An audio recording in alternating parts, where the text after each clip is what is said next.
Historical accuracy and a good story are fighting each other on every page.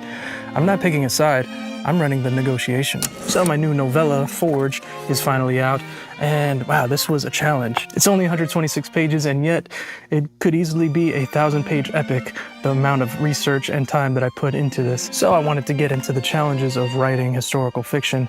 Some of the obvious ones being, of course, historical accuracy and just telling a good story. Trying to strike a balance. Obviously, I can't have automobiles or airplanes in a story like this. It wouldn't make sense. That doesn't mean that every word that everybody says has to be perfectly in line with what they would have said in the past. That being said, I did a lot of the time look up certain sentences or quotes to make sure that it was the type of thing that they would say or the terminology that was used at the time. And then on top of that, you have to really deeply know what it is you're writing about, or else there's going to be things that go over your head. Honestly, there's still probably things that I got wrong, despite the more than 100 citations in the back here.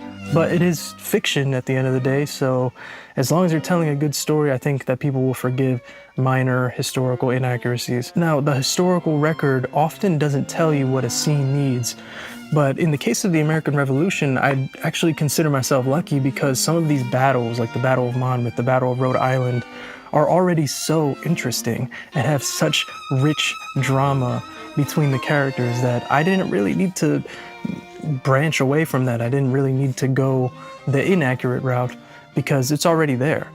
You already have the tension between Washington and Charles Lee. You already have the race against time for Sullivan and Comte d'Estaing at the Battle of Rhode Island and the French fleet getting battered by the hurricane. It's already there. So just leveraging that and putting it in an order and seeing it through a certain character's lens is really what brings the story to life. If anybody else has written historical fiction or has experience with this, I want to know.